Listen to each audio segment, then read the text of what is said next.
عالم شوق میں رقصہ میرا پرپر ہوتا، کاش میں گنبد خضرا کا کبوتر ہوتا۔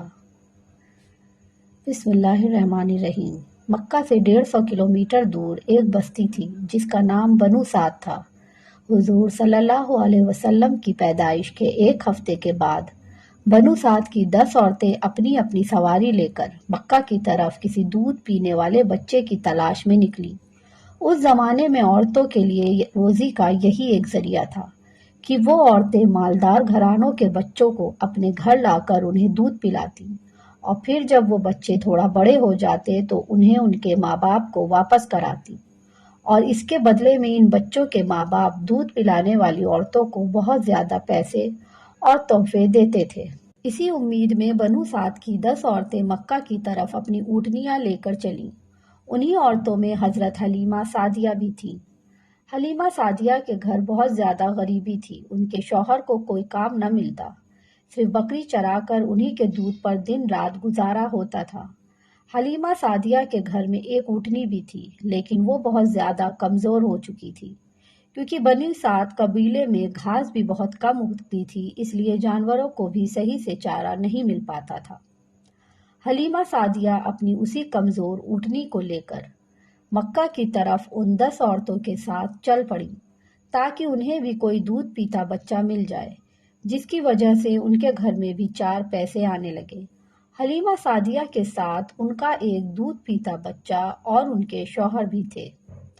ان عورتوں کی اونٹنیاں طاقتور تھیں، اس لیے وہ بار بار حلیمہ سعدیہ کی اونٹنی سے آگے نکل جاتی اور پھر دور جا کر ان عورتوں کو ایک جگہ پر رکنا پڑتا تاکہ حلیمہ سعدیہ کی کمزور اونٹنی بھی دھیرے دھیرے ان کے پاس پہنچ جائے اور ساری عورتیں ایک ساتھ مکہ پہنچے۔ ان عورتوں کو بار بار حلیمہ سعدیہ کے لیے رکنا پڑتا تھا، اس لیے آخر ان عورتوں نے حلیمہ سعدیہ سے کہا کہ اے حلیمہ، تمہاری وجہ سے ہمیں بار بار رکنا پڑتا ہے، دھوپ بھی بہت تیز ہے، اس لیے اگر تم اجازت دو تو ہم نکل جائیں اور تم دھیرے دھیرے اپنی اس اونٹنی سے آتی رہنا۔ حلیمہ سعدیہ بیچاری اس وقت کیا جواب دیتی، انہوں نے کہہ دیا کہ ہاں ٹھیک ہے، تم لوگ میری وجہ سے پریشانی مت اٹھاؤ، جاؤ تم سب نکل جاؤ، میں اپنے شوہر کے ساتھ دھیرے دھیرے آ رہی ہوں۔ 2 دن کے سفر کے بعد یہ 9 عورتیں پہلے ہی مکہ پہنچ گئیں، اور مکہ میں جتنے بھی مالدار گھرانے تھے ان کے بچوں میں سے کوئی نہ کوئی دودھ پینے والا بچہ لے لیا۔ روایتوں میں آتا ہے کہ یہ 9 عورتیں سب سے پہلے ہمارے حضور صلی اللہ علیہ وسلم کے گھر آتی، لیکن جب معلوم ہوتا کہ اس بچے کا باپ نہیں ہے اور یہ بچہ یتیم ہے تو وہ اسے لینے سے انکار کر دیتی اور کہتی کہ ارے، ہم اتنی دور سفر کر کے اس لیے آئے ہیں تاکہ بچے کے باپ سے ہمیں کچھ پیسے اور خرچہ مل جائے، یہ بچہ تو یتیم ہے، اس سے ہمیں کیا ملے گا۔ اس لیے ساری عورتوں نے ہمارے حضور صلی اللہ علیہ وسلم کو لینے سے انکار کر دیا اور مکہ کے مالدار بچوں کو لے کر چلی گئی۔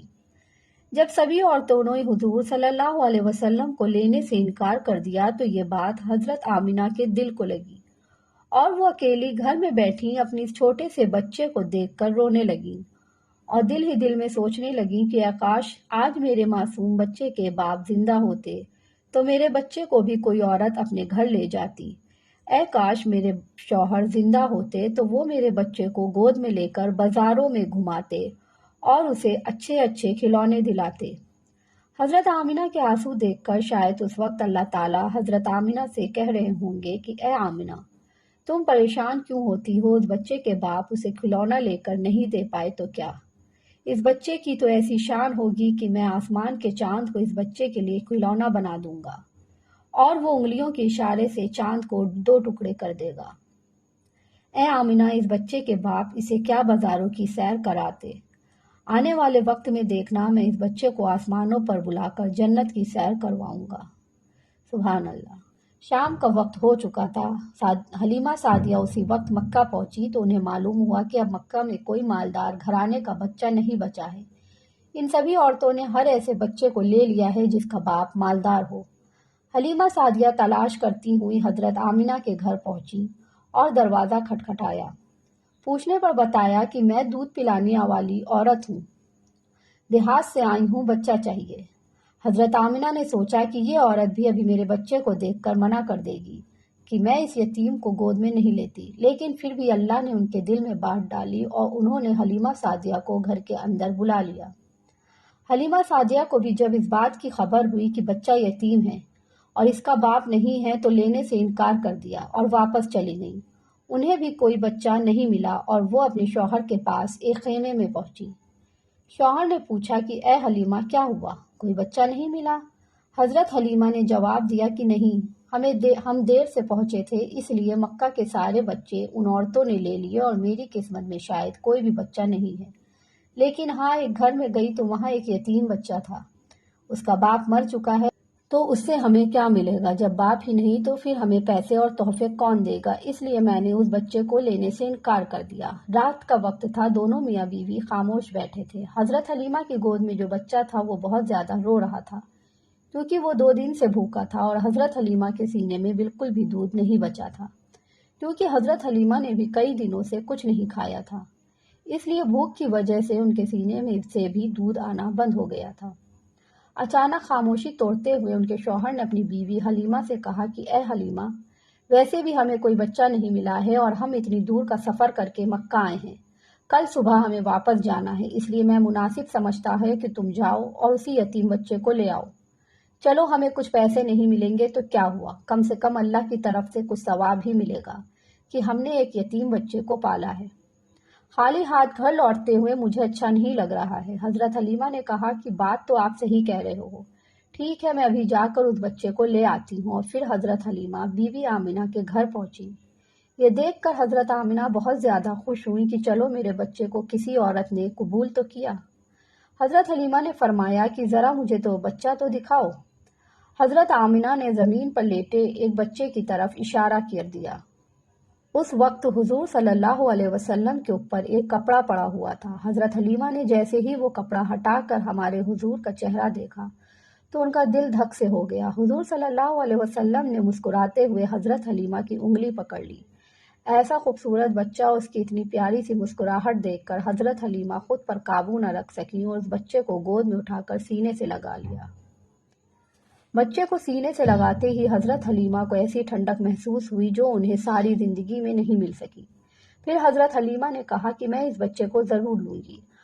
حضرت آمنہ نے خوش ہو کر عبد المطلب کو بلوایا اور کہا کہ ایک عورت بچے کو لینے آئی ہے۔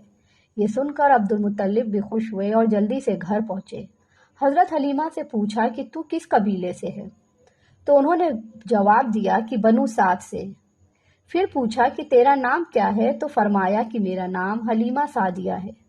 یہ سن کر عبد المطلب نے خوش ہو کر کہا کہ واہ بھائی واہ، نیکی اور سادگی ایک ساتھ جمع ہو گئی۔ انہوں نے حضرت حلیمہ کی تعریف کی اور پھر فرمایا کہ تم میرے بچے کو لے جا سکتی ہو۔ حضرت حلیمہ سعدیہ حضور صلی اللہ علیہ وسلم کو گود میں لے کر اپنے شوہر کے پاس پہنچی۔ رات بہت زیادہ ہو چکی تھی، بھوک بھی بہت زیادہ لگ رہی تھی۔ وہ چھوٹا بچہ بھوک سے رو رہا تھا۔ حضرت حلیمہ نے حضور کے بارے میں سوچا کہ اس چھوٹے بچے کو اپنے سینے سے دودھ پلا کر تو دیکھوں، شاید 1-2 قطرے دودھ اس بچے کو مل جائے۔ حضرت حلیمہ نے جیسے ہی حضور صلی اللہ علیہ وسلم کو دودھ پلایا تو ان کے سینے میں دیکھتے ہی دیکھتے دودھ بھر گیا اور حضور صلی اللہ علیہ وسلم نے پیٹ بھر کر دودھ پیا۔ پھر اس دوسرے بچے نے بھی پیٹ بھر کر دودھ پیا۔ حضرت حلیمہ اور ان کے شوہر یہ دیکھ کر بہت حیران ہوئے تھے کہ آخر یہ سب کیا ہو رہا ہے۔ پھر حضرت حلیمہ نے اپنے شوہر سے کہا کہ آپ یہ برتن لو اور باہر ہماری جو اونٹنی کھڑی ہے اس کے تھنوں میں جا کر دیکھو، شاید تھوڑا بہت دودھ نکل آئے تاکہ ہم لوگ بھی کچھ دودھ پی لیں اور اپنی بھوک مٹا سکیں۔ شوہر برتن کو لے کر باہر اس کمزور اونٹنی کے پاس پہنچے تو دیکھ کر حیران رہ گئے کہ اس اونٹنی کے تھن دودھ سے بھرے ہوئے تھے۔ انہوں نے اس کا دودھ نکالنا شروع کیا اور پورا برتن بھر لیا۔ جب وہ دودھ لے کر حضرت حلیمہ کے پاس پہنچے تو حضرت حلیمہ بھی حیران رہ گئیں کہ ہماری اس کمزور اونٹنی کے اندر اتنا زیادہ دودھ کیسے نکلا۔ شوہر نے جواب دیا کہ اے حلیمہ، مجھے تو لگتا ہے کہ اس یتیم بچے کے ساتھ اللہ کی کوئی خاص مدد ہے، اس لیے ہمارے ساتھ ایسے معجزے ہو رہے ہیں۔ حضرت حلیمہ نے حضور صلی اللہ علیہ وسلم کو اپنے گلے سے لگاتے ہوئے کہا کہ ہاں، مجھے بھی یہی لگتا ہے، یہ میرا چاند سا پیارا بچہ ہمارے گھر کی ساری مصیبتوں کو ختم کر دے گا۔ سبھی لوگ دودھ پی کر سو گئے۔ صبح ہوئی تو شوہر نے اپنے قبیلے بنو سعد کی طرف لوٹنے کی تیاری شروع کر دی۔ وہ 9 عورتیں پہلے ہی جا چکی تھیں اور بہت دور نکل گئی تھیں۔ شوہر پہلے اونٹنی پر بیٹھ گئے اور خود اپنی بیوی کو اپنے پیچھے اونٹنی پر بٹھایا۔ ہمارے حضور صلی اللہ علیہ وسلم اس وقت حضرت حلیمہ کی گود میں تھے۔ ان کے شوہر اونٹنی کو بار بار کھڑا کرنے کی کوشش کر رہے تھے، لیکن وہ اٹھنے کا نام ہی نہیں لے رہی تھی۔ پریشان ہو کر شوہر نیچے اترے تو وہ اونٹنی ایک دم سے کھڑی ہو گئی۔ شوہر بہت زیادہ حیران ہوئے اور پھر سے اونٹنی پر آگے بیٹھ کر اسے چلانے کی کوشش کرنے لگے، تو وہ پھر بیٹھ گئی اور اٹھنے کا نام ہی نہیں لیا۔ شوہر کو کچھ شک ہوا تو انہوں نے حضرت حلیمہ سے کہا کہ اے حلیمہ، تم اس بچے کو لے کر آگے بیٹھو اور میں تمہارے پیچھے بیٹھتا ہوں۔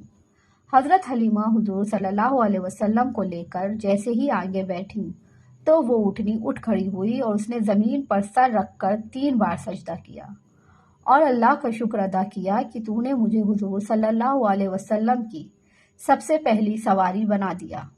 اور پھر اس اونٹنی نے ایک دوڑ لگائی اور بہت تیز چلنے لگی۔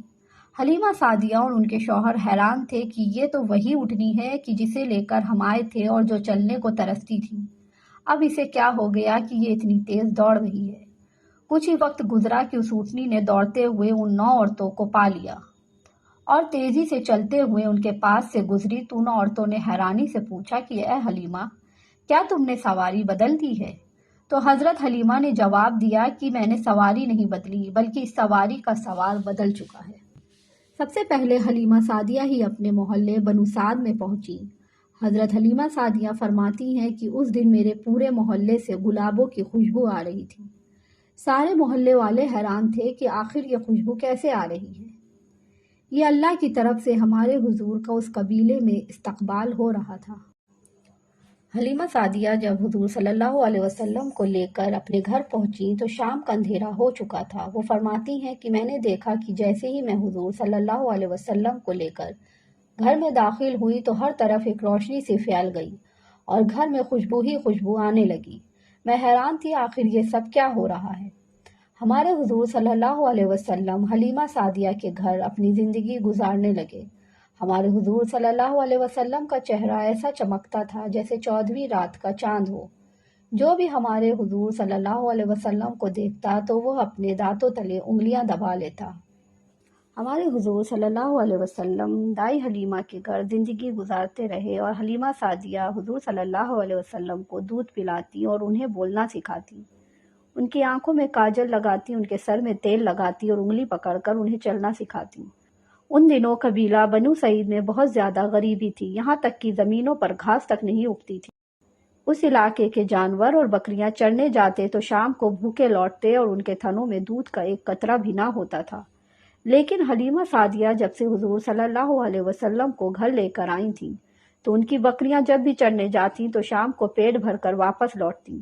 محلے کے دوسرے لوگ اپنے چرواہوں پر غصہ ہوتے کہ تم لوگ بھی اپنی بکریاں جا کر وہیں چرایا کرو جہاں حلیمہ سعدیہ کی بکریاں چرتی ہیں۔ محلے والوں کے چرواہے یہی کرنے لگے اور اپنی بکریاں حلیمہ سعدیہ کی بکریوں کے ساتھ چرانے لگے۔ لیکن پھر بھی پتہ نہیں حلیمہ سعدیہ کی بکریاں تھوڑی سی گھاس کھا کر اسی میں ان کا پیٹ بھر جاتا اور ان کے تھن دودھ سے بھر جاتے، اور دوسرے لوگوں کی بکریاں شام کو بھوکی لوٹتی اور ان کے تھنوں میں دودھ کا ایک قطرہ بھی نہ ہوتا تھا۔ حلیمہ سعدیہ ہر روز اپنے گھر میں برکتیں ہی برکتیں دیکھتی۔ ہمارے حضور صلی اللہ علیہ وسلم بہت تیزی سے بڑے ہو رہے تھے، وہ دوسرے لڑکوں کی طرح دھیرے دھیرے نہیں بڑھتے تھے، یہاں تک کہ 2 سال میں ہمارے حضور صلی اللہ علیہ وسلم ایک مضبوط لڑکے کی طرح دکھنے لگے۔ حلیمہ سعدیہ حضور صلی اللہ علیہ وسلم کو گھر 2 سال کا وعدہ کر کے لائی تھی۔ 2 سال گزر چکے تھے، اب حلیمہ سعدیہ حضور صلی اللہ علیہ وسلم کو واپس کرنے ان کی ماں آمنہ کی طرف چلی۔ حلیمہ سعدیہ کا دل نہیں چاہ رہا تھا کہ میں اپنے اس بچے کو ابھی اتنی جلدی واپس کروں، اس لیے وہ حضور صلی اللہ علیہ وسلم کو لے کر مکہ پہنچی اور حضرت آمنہ سے کہنے لگیں کہ اے آمنہ، وعدہ کے مطابق 2 سال تو گزر چکے ہیں، لیکن میری خواہش ہے کہ میں اپنے اس بچے کو ابھی کچھ دن اور اپنے پاس رکھوں، کیونکہ میں دیکھتی ہوں کہ مکہ میں بہت زیادہ بیماریاں پھیلی ہوئی ہیں اور مجھے ڈر ہے کہ کہیں میرے بچے کو کوئی بیماری نہ لگ جائے، اس لیے آپ مہربانی کر کے کچھ دن کے لیے میرا بچہ میرے پاس ہی رہنے دیں۔ حلیمہ سعدیہ نے بہت زیادہ ضد کی تو حضرت آمنہ نے بھی کہہ دیا کہ ٹھیک ہے، تم اتنا زیادہ کہہ رہی ہو تو کچھ دن اور اپنے ساتھ بچے کو لے جا سکتی ہو۔ حلیمہ سعدیہ بہت خوش ہوئیں اور حضور صلی اللہ علیہ وسلم کو لے کر اپنے گھر آ گئیں۔ جب آپ صلی اللہ علیہ وسلم کچھ بڑے ہوئے تو اپنے دوست شریک بھائی بہنوں کے ساتھ بکریاں چرانے جانے لگے۔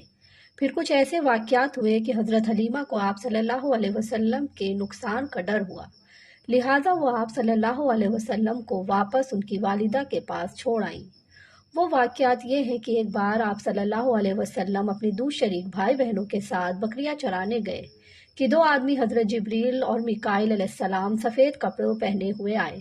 انہوں نے آپ صلی اللہ علیہ وسلم کو پکڑ کر لٹا لیا اور پیٹ چاک کیا اور کوئی چیز نکال کر باہر پھینک دی اور پیٹ پھر سے سی دیا۔ وہ سیاہ رنگ کا ایک دانہ تھا۔ یہ انسان کے جسم میں شیطان کا گھر ہوتا ہے اور شیطان انسان کے بدن میں گندے اثرات ڈالتا ہے۔ جب حضرت حلیمہ کو یہ سب معلوم ہوا تو وہ ڈر گئی۔ اسی طرح حضرت حلیمہ کے پاس سے ایک بار یہودیوں کی جماعت گزری تو آپ صلی اللہ علیہ وسلم کے بارے میں تفصیلات معلوم کر کے انہوں نے آپ صلی اللہ علیہ وسلم کو قتل کرنے کا مشورہ دیا۔ انہوں نے حضرت حلیمہ سے پوچھا کہ کیا یہ بچہ یتیم ہے؟ حضرت حلیمہ ان کو قتل کا مشورہ سن چکی تھی، لہٰذا انہوں نے جلدی سے اپنے شوہر کی طرف اشارہ کیا کہ نہیں، یہ رہے اس بچے کے باپ۔ تب انہوں نے کہا کہ اگر یہ بچہ یتیم ہوتا تو ہم ضرور اسے قتل کر دیتے، اس لیے کہ پرانی کتب میں آخری نبی کی نشانی میں یہ بھی ہے کہ وہ یتیم ہوں گے۔